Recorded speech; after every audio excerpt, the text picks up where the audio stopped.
कहूली कि हाँ कह एथर जो 10th एग्जाम होइतिला मु सेथरे 90% रखी पास करछि हाँ तो कौन है मु कहूली कि मु पढ़िबा को चाहे कौन कहलु तू पढ़िबा को चाहू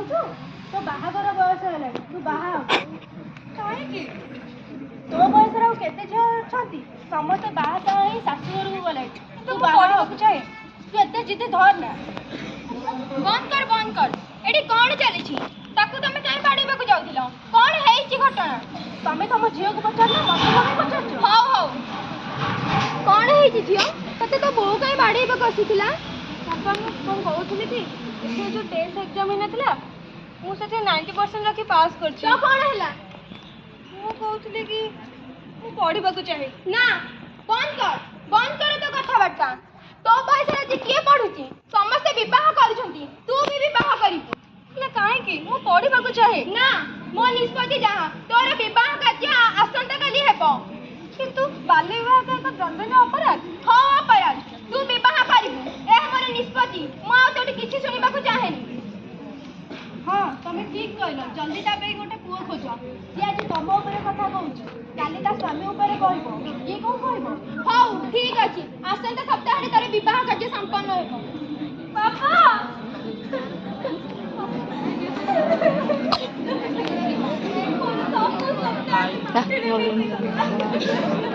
बड़ा मुझे भाई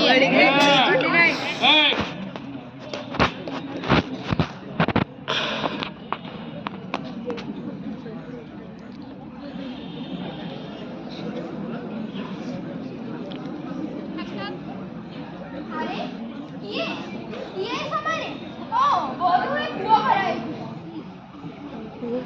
अरे समुद्र नमस्कार आसंत एठी बसंत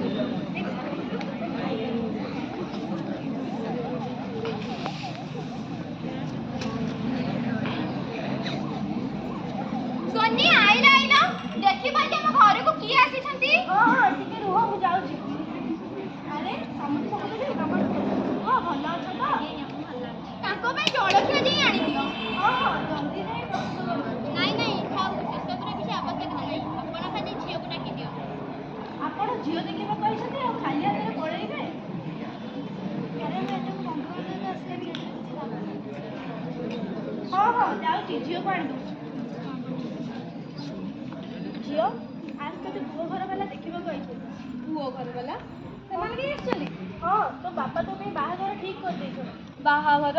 ମୁଁ ପୁରା ମନା କରିଥିଲି ମୁଁ ବାହା ହେବିନି ବୋଲି ନା ତୁ ବାହା ହବୁ ଏତେ ଜିଦି ଧର ନା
लाइन कच्चा कची ये ते 10 पिला बदमाश करते सेही तो बदमाश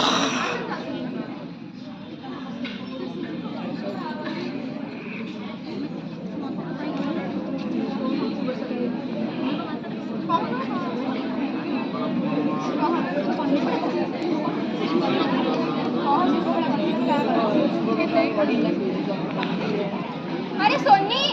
आइले झियो को टिके डाकी की हां से बोली मो से अरे तो बाहागर तो बाहरिनु मु कहिथिली ना मु बाहा हबिनी मु पढिबा को चाहे तू बाहा हबु ତୋ ବାପା ତୋର ବାହାଘର ଠିକ ନରେନ୍ଦ୍ର ପୁଲିସ ବାହାଘର ନରେନ୍ଦ୍ର ତୁ ବାହା ପୁଲିସ ହବାକୁ ପଡିବ ତତେ ମୁଁ ପଢିବିନି ମୁଁ ନରେନ୍ଦ୍ର ପୁଲିସ ତୁ ବାହା ହେବୁ କହିଲି ନା ମୁଁ ବାହା ହେବିନି ତତେ ବାହା ହବାକୁ ପଡିବ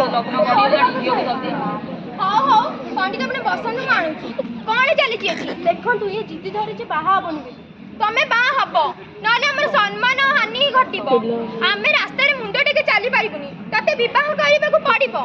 କହିଲି ନା ମୁଁ ପଢିବାକୁ ଚାହେଁ ମୁଁ ବାହା ହବାକୁ ଚାହେଁନି ତୁ ବିବାହ କରିବୁ ମୁଁ ପଢିବାକୁ ଚାହେଁ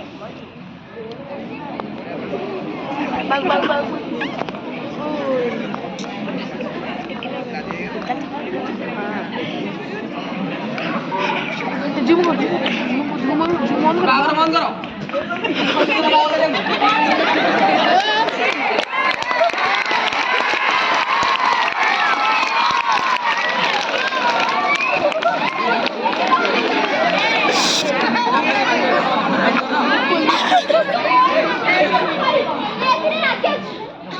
ଏହା ଦ୍ୱାରା ଆମ ଦେଶର ସମାଜର ଅଗ୍ରଗତି ହେଇପାରୁନି